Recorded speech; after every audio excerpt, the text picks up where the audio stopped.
Hi, and welcome to Enchantment of Eternity's quick review for The Strain Seasons 1 through 3. This video is a part of a series of videos where I give a quick, spoiler-free review of a show currently airing.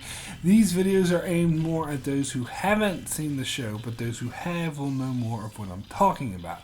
This video is for the first 3 seasons of the FX series The Strain. So The Strain is a sci-fi horror show based off of a novel written by Guillermo del Toro, a well-known director who's done films such as Pan's Labyrinth and Pacific Rim. Del Toro is credited as the creator of the show and director of the first episode, but he doesn't really seem to have much to do with the show after that. The main showrunner is Carlton Cuse, who is most known for being one of the showrunners of one of my all-time favorite shows, Lost. Damon Lindelof and Carlton Cuse were known as the team who ran Lost, whereas Lindelof went on to do the show The Leftovers. Cuse went on to do The Strain. Although I can see a lot of similarities between The Leftovers and Lost, I see less similarities with Lost and The Strain. I suppose the biggest similarity is the actor who played Martin Keamy in the 4th season of Lost is one of the main cast members, and the biggest one for me is that they got the same guy who said previously on. The one of that is one of the signatures of Lost to me was this guy who went previously on Lost. It added a sort of dark, foreboding tone to the show, in my opinion. Instead of getting one of the cast members to say previous on, like most shows do, they had this monotone random guy say it. Anyway, they got the same guy saying previously on The Strain. And every time I hear that, I expect him to say Lost, but he says The Strain instead. So when I first heard this show, I was expecting it to be about an outbreak or disease of some kind of like films like Outbreak or Contagion, but instead it actually has more in common with films like 28 Days Later or The Walking Dead than it does those other films. Even when the first episode starts, I thought it was going to be about an outbreak, as the main character is a CDC agent investigating the possibility of an outbreak, but as the show progresses, it becomes less about an outbreak and more about monsters. Now, they refer to these monsters as vampires, but they aren't typically what you think of as vampires. They have like an eel-like stinger that protrudes from their mouth that bites someone, infesting them with their disease and turning them into a monster. Although they do portray some characteristics associated with vampires, such as the need to feed on blood and the fact that sunlight kills them, but mostly they're not what you think of when you think of vampires, so I personally don't think they should have used that word. But they also refer to them as strigoi, which is a term that I prefer. Anyway, The Strain stars the bald guy from House of Cards, but with hair, Walder Frey as a vampire hunter, Martin Keamy as an exterminator, this eviler guy, Mr. Burns, and a lot of soon-to-be dead side characters. So the show has some similarities to The Walking Dead, as it's about an apocalypse where the world is overrun by monsters caused by a disease, but in this case, it's vampires instead of zombies. But more importantly, The Walking Dead is set after the apocalypse, after the world has ended, so to speak, whereas The Strain is about our heroes trying to stop the apocalypse from happening or stop the world from ending. The outbreak occurs in New York City, which is promptly quarantined, and so our heroes are trying to stop the outbreak from growing to other cities and basically fighting to free New York City.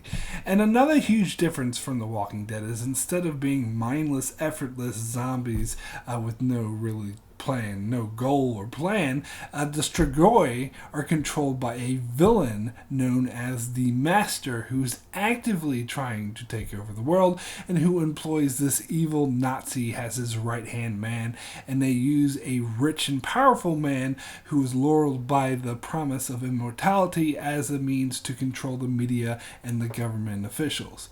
Our ragtag group of heroes consists of 2 agents from the CDC, an an old man, a pawn shop owner who has a long history with the Strigoi and is known to hunt them, a rat exterminator, and a hacker. I think the CDC agents become less important as the show progresses, when it becomes less about a disease spreading and more about vampire hunting. The rat exterminator's introduction felt forced, and he never really felt that important to the show to me. The hacker eventually becomes an annoyance that doesn't really seem to serve any purpose. So the only main protagonist whose story I really care about is the old vampire hunter played by the same actor who played Walder Frey on Game of Thrones. And there's also this Hispanic common thief with a heart of gold who for some reason stays around for all 3 seasons, but just seems to be doing his own thing the whole time. And for the most part, his storyline is just a waste of time, in my opinion. So, bottom line, the first episode of the show was amazing. It was very effective, a creepy horror story that managed to keep me engaged and on the edge of my seat.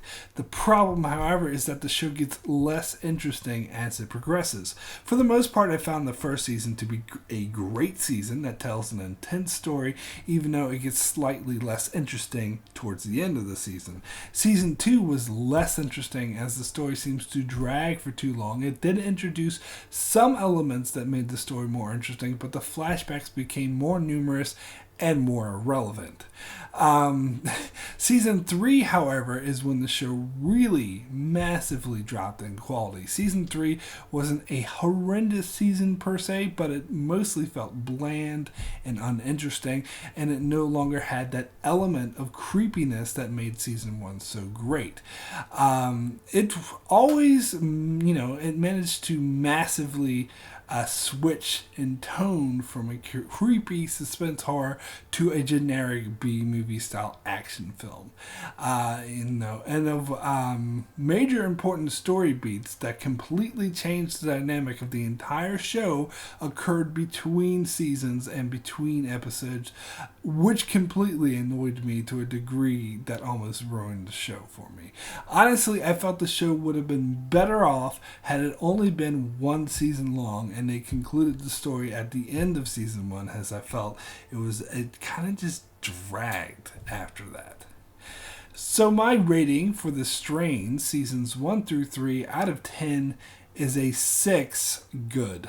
This rating would be much higher if it was just about season 1, and it would be much lower if it was about season 3. But overall, I'd average it out. I'd give it a 6. It had a strong start and manages to keep elements of engaging storytelling even throughout its later seasons, but it just tended to drag more and become less interesting.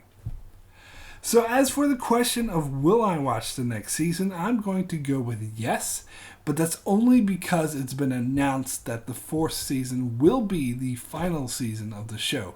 If this wasn't the case, then I would probably say no, especially if they had planned to keep the show going forever like The Walking Dead. If that was the case, I would jump ship immediately. But considering that they are at least wise enough to recognize that the story needs to end, I am curious to see how they will end it, and I will be tuning in to see how it all ends. So that's it for my review of The Strain. Be sure to check back here every week as I continue to do a quick spoiler-free review of a show currently airing. Also be sure to check out my channel as I do videos on many other shows like Game of Thrones, Star Trek, The Leftovers, Better Call Saul, Sense8, The 100, and more. So be sure to subscribe so you can keep up with all of that. And thanks a lot for watching.